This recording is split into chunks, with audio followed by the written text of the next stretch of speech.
Hey, what is up guys? It is Phantom here and welcome back to a brand new video, everyone. So this video is actually going to be a bit different from really a lot of videos that I posted on my channel as of recently, because they've been primarily Wiz content, and I haven't really made many videos on Pirate because there just hasn't been a lot to really make videos on, because obviously, you know, the whole updates thing kind of stopped and everything like that. But it has been a hot minute since my last actual Pirate 101 video that wasn't part of the walkthrough.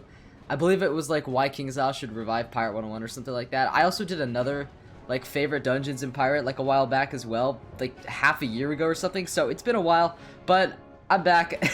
I'm back talking about Pirate once again, some actual Pirate content besides walkthrough content, obviously. So in this video, I'm gonna be talking about why Kane is an amazing villain, like one of the best in Wiz and Pirate, like the kumbaya, like the fucking Chad, the fucking man, you know. I'm gonna be talking about why he's an amazing villain and really what makes him so great, and why he, you know, kind of deserves to, in essence, really be up there with all of the great villains of both games, like Malistaire, Morganth, even Old Cobb and Grandmother Raven. So anyway, let's just really get straight into it. Oh, and by the way, if y'all don't know, Kane is the main antagonist of Pirate 101. You know, essentially, like I mentioned before, like the Morganth slash, you know, Malistaire of like the game and everything like that, except the way that Pirate does its story, it's a bit different. In Wiz, you've got 3 main arcs. In Pirate, you kind of have this like little Captain Gun treasure hunt arc at the beginning of Skull Island, and then Deacon is the main antagonist for a while. Then you eventually meet Rook and then a bunch of the Armada elites, which are like Kane's henchmen, like main henchmen and everything like that. And of course you run into a bunch of these guys, like the soldiers and everything. And I am in the Savea, if you guys don't know. So anyway, Kane, I want to talk about one thing that I really like about him, or at least the first thing that I really like about him, and what makes him a great villain is his first appearance. Alright, he had an amazing first appearance when you first saw him in Valencia Part 2. I believe the questline, well, okay, actually, I want to mention that I haven't actually quested through Valencia Part 2 on this account. However, I have watched many videos, and I'm pretty familiar with the story and everything. So, getting back to Kane's first appearance here, he already establishes himself as like a very menacing presence. Okay, so basically the first time when you meet him is you requested an audience in the chamber of the King and Queen of Valencia, who honestly have no idea that all this chaos is like going around and like the world's like falling apart around them, and like the Armada is taking control of everything, which is an amazing plotline, by the way. Honestly, just adds to like the amazingness that is the Armada. But anyway, your first meeting with Kane, or first meeting with the King and Queen of Valencia, I guess. So you get a like audience, you know, with them in their main chamber, and right when you go there, right off the bat, you see the king, the queen, and the person standing next to the King of Valencia is Kane himself. You finally get to meet him. That is the first time you ever actually see him in game, and there is something about, like, they did something really well with Kane. Okay, so why he's so menacing, you know, he's just like his soldiers, right? Lifeless. They are lifeless, they are emotionless, and they are calculating. That is a lot of the characteristics of Kane. Alright. Also, another thing that makes him very menacing, and like have a menacing presence, his voice. His voice is like horrifying. Like whenever I listen, like I just pee my pants whenever I listen to him, because he's just, he means business, you know, like he's emotionless, he is a ruthless businessman. Alright, that's what I like about Kane.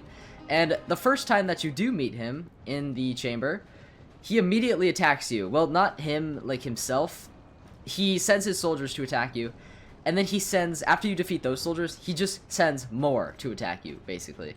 And those fights are actually pretty hard, if I do recall. But so I just really like that, like, first, you know, presence of Kane. I think they really established that really well with how menacing he is and everything like that. And, you know, like, he wants to be a ruthless tyrant, but the King and Queen still can't, like, see his nefarious actions, so he has to behave and everything to, like, you know, so he can further his goal and everything like that, so he can control Valencia while they are just the figureheads. And I think that is absolutely amazing. Another thing I'd like to talk about regarding Kane is his kind of tragic backstory.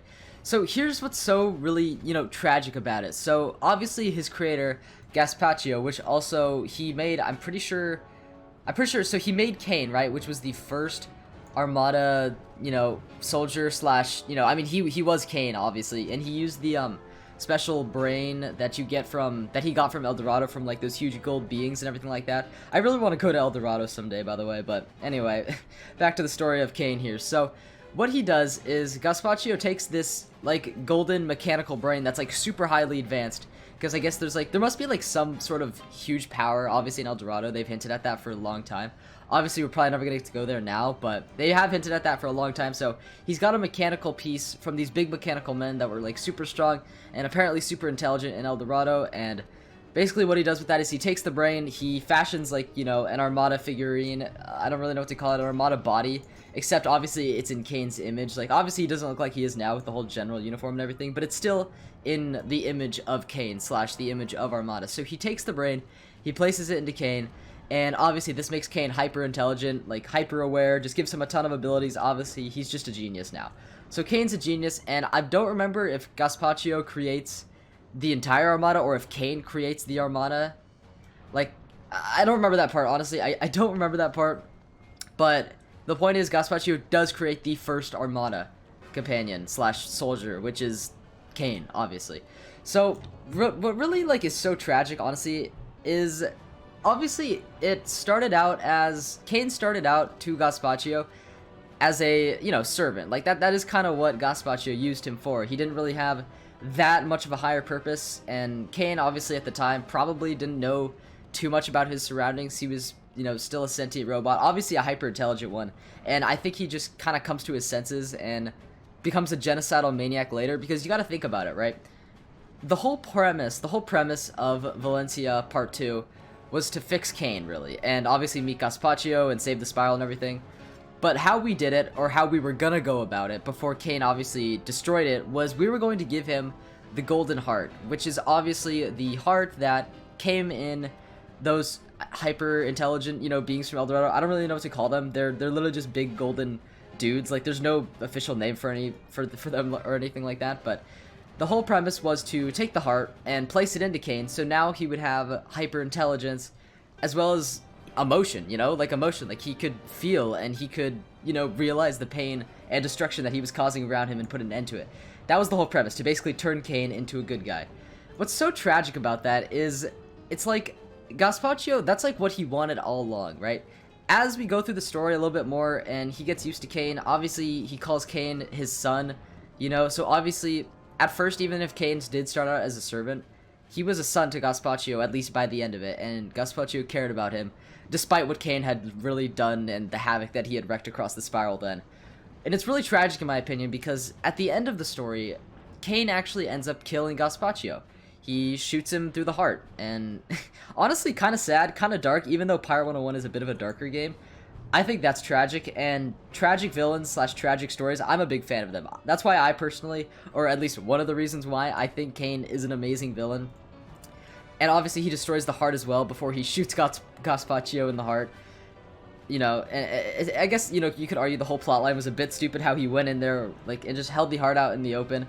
But Kane didn't want to be fixed. You know, Kane didn't want to be fixed. He shot the heart. That just pretty much ended all hope of him ever becoming a good guy. And we had to kill him. And honestly, that is tragic, because what Gaspacho wanted all along is to have a son who was a good guy, you know, and would do good things, right? And obviously, you know, help him in his own experiments and everything, because that is kind of how Kane started out. Another thing that I like about Kane, which is also a pattern for a lot of the main villains in Wizard 101 and Pirate 101, is he will stop at nothing to get what he wants. Like, he will go to the absolute extreme to ensure that his plans are finished. And what I mean by this is, let's say, how about we take a look back at Malister, right? His wife died.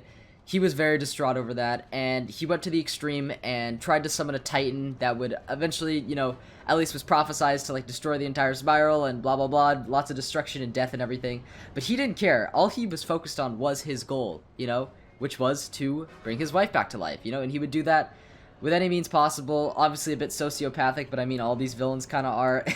But also, if we take a look at Morganth here, Morganth, obviously, she was angry, you know, she obviously became ruthless in the process, and she would stop at nothing to, you know, forward her creation of the Shadow Web, which was basically her own version of the Spiral. So, obviously stopped at nothing for that, killed many people in the process, harmed entire civilizations and everything. Like, let's say, I don't know, the Burrowers, they lost the Bastion because of Morganth and what she did, you know, in a show of power and everything like that. So, main villains, good villains, in my opinion, will stop at nothing to get what they want. They will do cruel things They will do inhumane things to get to their goal, and Kane does exactly that. What he does, God, voice crack there. What he does is he creates a huge army, and if there wasn't already a few Armada soldiers before, there's a ton now because of him. What he does is he gives okay, so he was created in Valencia, right? What essentially he did was he gave the King and Queen of Valencia like a false sense of security, kinda. He basically, you know, not trapped them in their palace, but as they were, you know, what he does, God, I have difficulty getting my words out right now, but basically what he does is he traps, in quotes, the King and Queen of Valencia in a life of, like, luxury and, I don't even know, like, gildedness, you know, in their palace and everything like that. So he traps them there in their palace, and they think all is well, and on the outside, in the spiral, and especially Valencia, things are chaotic. Like, the guinea pigs have been driven underground, the crab gangs are, like, running rampant and everything, and of course they're also wealthy now because of Kane. And there's Armada everywhere, monitoring everything. And that's kind of scary. Like, it's almost like if an AI gone wrong. Like, AI gone wrong, basically. Like, you know, what if we went too far, you know, with technology and everything, and, like, something like this happened? And then, obviously, of course, he builds his huge machine, which is this bad boy right here. Which, obviously, his goal is to launch a destruction fleet to pretty much destroy the spiral and rebrand it in his image, you know, one where there isn't any pirates, and it's all Armada. So he's doing all that in the background while the King and Queen, you know, think everything is fine.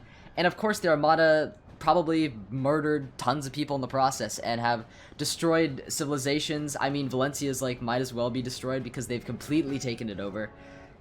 Just without, like, second thought or anything like that. And that's the thing, you know, and that was, obviously, it connects to the whole premise really, really well, because Kane is emotionless, you know, he is a robot at the end of the day, a really, really hyper-intelligent robot with, you know, advanced mechanical software and everything like that, and the golden brain, obviously, which makes him super intelligent and super strong. But at the end of the day, he doesn't have his golden heart, you know, he doesn't have that sort of heart that makes someone human, right?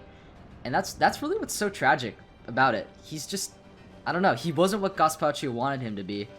He doesn't really realize this and becomes a genocidal maniac, literally just taking over everything, killing tons of people in the process, and he will stop at nothing, really, to achieve his goal. And really, that is what makes him essentially an amazing villain. One last thing that I'd like to mention about Kane that really just adds to, like, his whole menacingness and everything is the whole Armada. The Armada as a whole backs Kane up really, really well. Obviously, it shows, you know, to how great of lengths he will go to achieve his goals. Obviously, I touched on that previously, but it's a good backing, really. I would like to mention it is a really good backing. Having an entire army that is just as emotionless and scary and genocidal as you are, I mean, that is scary. Like, a whole army of robots just taking over everything, you know, taking over entire civilizations. That is really, really scary. And obviously, you know, Kane has his whole posse of great villains as well. Like his, what do you call him? Like Kane's court or something like that. There's Deacon, Rook, there's his queen, there is Bishop, and Fool. I think that's it. I think I touched on all of them, so there's like 5 or something. There's obviously those guys which do his bidding and everything, which are really just as scary as him.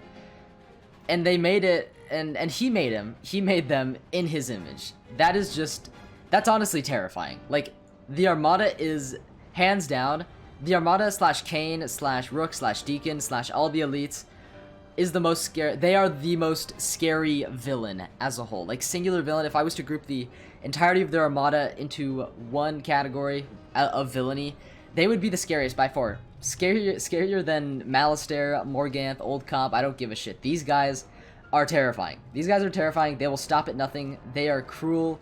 They punish others without really having any reason, you know? God, I don't know, guys. The Armada is a great backing for Kane. Obviously, it just adds to the whole menacingness of Kane and why he is so scary and so menacing. And obviously, there's a great story behind Kane as well, with how he was created, his rise to power and everything like that, how he, you know, became so smart, how he got all of his parts together and everything like that, and eventually leading to the demise of his very own creator, who, in a sense, is responsible for all this, you know, chaos, all this mess that is going on here. And that is what's so genius about the plotline, really, in my opinion. But anyway, that's gonna be it for this video, guys. Hopefully all of you did enjoy this pirate video. I know, pirate content that isn't a walkthrough episode. I know, it's insane. Anyway, if you're a pirate viewer though, just, you know, watching this out of morbid curiosity because no one's really made pirate... Okay, well, people still make pirate videos, but, you know, people don't really make that many pirate videos anymore, so, hey, watch the walkthrough. Watch the walkthrough, honestly. It's a pretty good time. You know, you really should if you're here for solely pirate. I've got like, what, 30-something episodes? But anyways, hopefully you guys did enjoy the pirate content for today. I know it wasn't the regularly scheduled Wiz content, but yeah, there hasn't been much to pirate added. But I thought I should make a nice, you know, video just kind of talking about pirate a bit. You know, that isn't like a please revive Pirate 101 King Sal, just begging them, you know, and everything like that. So anyways, hopefully y'all did enjoy. I will see you guys in the next video, whatever it may be. Make sure to leave a like if you enjoyed, or subscribe if you like the content, you know, because there will be many more videos in the future. So anyway, that's going to be all for me. Enjoy the rest of your day, everyone. Take care, and peace out.